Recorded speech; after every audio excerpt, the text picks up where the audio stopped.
హైకోర్టును ఆశ్రయించారు YCP MP Y B Subbareddy.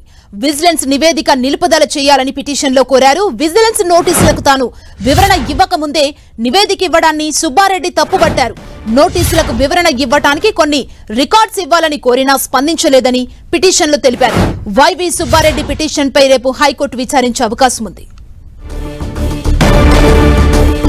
ఇదే అంశానికి సంబంధించి మరింత సమాచారం మా ప్రతినిధి తిరుమలరావు అందిస్తారు. తిరుమలరావు, సుమా, గత కొద్ది రోజుల క్రితం టీటీడీలో అవకతవకలు జరిగాయని వైవి సుబ్బారెడ్డిపై విజిలెన్స్ ఎంక్వైరీ చేసింది రాష్ట్ర ప్రభుత్వం. అయితే దీనికి సంబంధించి వైవి సుబ్బారెడ్డి అక్రమాల్లో ఎక్కడ జరిగాయో సంబంధిత డాక్యుమెంట్స్ ఇవ్వాలని కోరటం జరిగింది. అయితే నాకు సంబంధించిన డాక్యుమెంట్స్ ఇవ్వకుండా ఇతర దినపత్రికల్లో వచ్చి ఇచ్చిన సంబంధించి మా మీద ఎలా ఎంక్వైరీ వేస్తారని చెప్పేసి గతంలో మాట్లాడడం జరిగింది. ఈ నేపథ్యంలో ఈ రోజు వైవి సుబ్బారెడ్డి ఏపీ హైకోర్టులో పిటిషన్ దాఖలు చేయడం జరిగింది. టీటీలో విచారణ నేపథ్యంలో విజిలెన్స్ ఇచ్చిన నోటీసు సవాల్ చేస్తూ సుబ్బారెడ్డి పిటిషన్ అయితే వేయడం జరిగింది. తనకు నోటీసు ఇచ్చి వివరణ ఇవ్వకముందే రిపోర్ట్ ఇవ్వాలని సవాల్ చేస్తూ పిటిషన్ లో పేర్కొన్నారు. అదేవిధంగా పిటిషన్ నివేదిక నిలుపుదల చేయాలని పిటిషన్ లో కోరిన వైవి సుబ్బారెడ్డి కోరటం జరిగింది. నోటీసులకు వివరణ ఇవ్వడానికి కొన్ని రికార్డ్స్ ఇవ్వాలని కోరినా స్పందించకపోవడంతో స్పందించలేదని చెప్పేసి ఆ పిటిషన్ లో పేర్కొన్నారు.